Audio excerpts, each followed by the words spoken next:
Hey, this is Rich Greene. Welcome to Training Tuesday. In today's training, I want to talk about virtual meetings. You know, this virus, the COVID-19, has changed the way people are doing business. I'm afraid maybe forever, at least in the short term, because we have to flatten the curve of people catching the virus and because of the practices of social distancing. Lots of companies now have adopted virtual meetings as the way that they hold internal meetings and as the way that they communicate with their customers. For a lot of industries, this has been the norm for a long time. And for many other industries, it's brand new.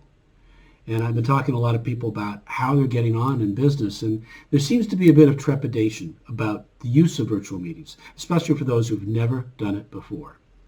Now, I love to be face-to-face. I love to be, in front of somebody and actually talking with them, because there's so much information that's communicated by the body, right? More than 50% of communication comes from the body, how you move your body and your reactions. You see a lot of it also in your face. And when you go virtually, you miss a lot of that. But if you've got a video, at least from this part up, I can see what somebody looks like. I can tell if they're confused. I can see if they're getting it, and if they're agreeing. Oftentimes they shake their head.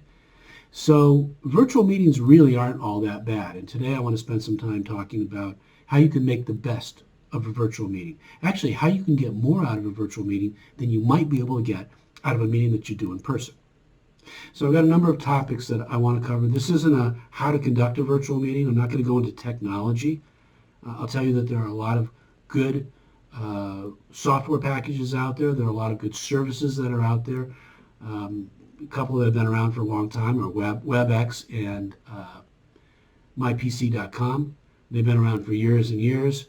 One that you hear a lot more of today is Zoom, and that can be found at zoom.us. I actually love Zoom. I think it's a great product. It's very easy to use. It's very user-friendly. People seem to like it. The quality before everybody tried to get on was pretty good. So you might want to try that. If you're brand new to this, go out and give zoom.us a try. But when you're conducting a meeting, there's some things that you want to make sure that you tend to, okay? To have the very best possible meeting that you can have. And at the top of that list is setting an agenda. Now, it doesn't matter whether you're going to have a virtual meeting or you're going to have an in-person meeting. You should always set an agenda. You should have the topics that you're going to cover in that agenda. You should have a time limit for each of the topics. You should have a starting point, what time you're going to start the meeting and what time you're going to end the meeting. And most importantly, you should communicate this information to the meeting attendees the first thing. Once you get started, tell them what the agenda is, make sure you've got agreement, follow it, and stick to it. If you do that, people will be a lot more appreciative of the time that they spend with you. You're going to get a lot more value out of the meeting.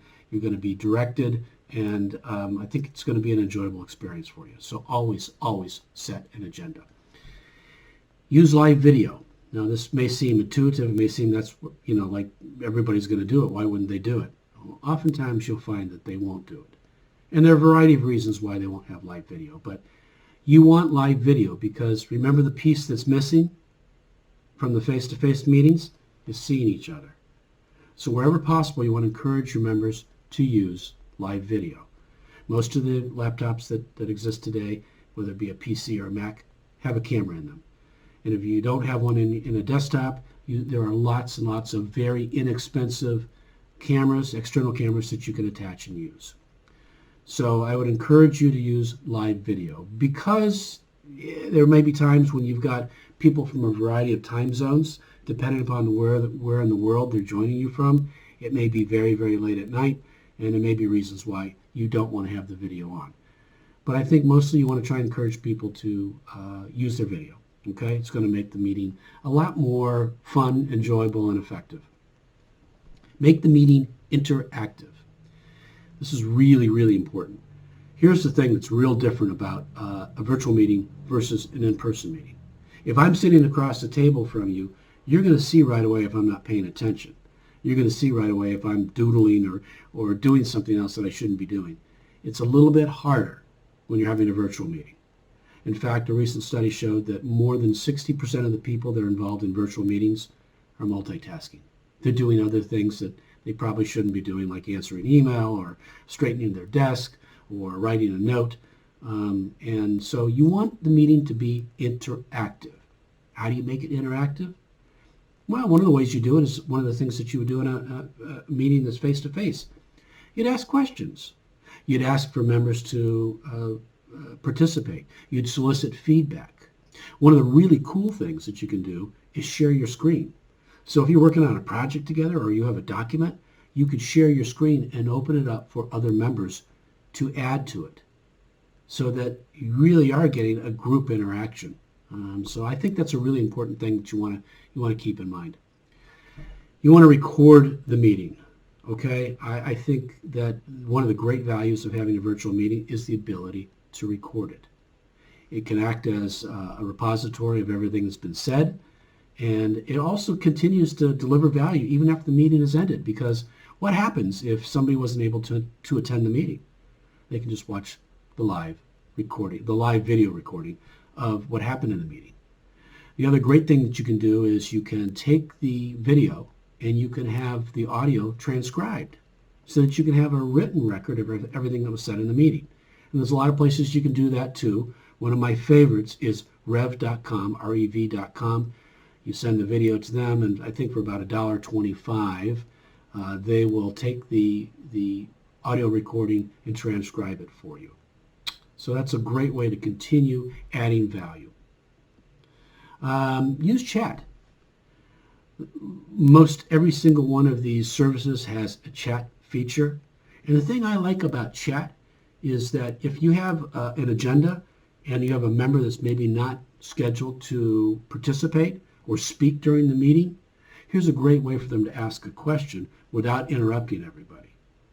They can ask a question in chat. You can see it. You can decide to answer that question during the meeting, or you can say that I got your questions here and I'll answer them after the meeting or in another form. Maybe it's a follow-up memo or a follow-up recording or something like that. So chat is a great feature to use, and I would encourage you to use that. Actually, ask questions of the members and tell them to put it into chat. Put the answers into chat, and that way they get used to using it. The other great thing about chat is, oftentimes in a face-to-face meeting, there'll be people in the room that won't participate, either because they're shy or maybe they feel overshadowed by another personality. But the funny thing about the internet is everybody feels like they can give their opinion. Sometimes you wish they wouldn't, but they do anyway. And so they'll be happy to give their opinion or their advice in a written form in a chat. So this is also a way to increase interactivity and participation in the meeting. So use that chat feature. I would recommend that you have a CoChair. A CoChair can be really great at getting things started, especially if you're the meeting facilitator and you're going to talk with people about a variety of topics. And if you've got somebody else that's managing the chat, you don't have to be switching back and forth and interrupting your discussion. You can actually have that person monitor the chat and say, hey, Rich, you know what? We got a great question. Do you want to answer it now? Or I think this is a great question that should be answered now. So I would recommend you have a CoChair, if it's possible, that can help you with some of the technology and some of the communication issues. And that really makes the meeting run much smoother. There have been a number of incidences recently where trolls have gotten onto meetings that they haven't been invited to. And they'll do all kinds of crazy things. Technology is fun, but sometimes it brings out the mischief in others. And so we don't want people interrupting our meetings when they don't belong. And so I'm going to recommend that you use some privacy controls. A password is just one easy, great way to ensure that only the people that you want in the meeting are in the meeting.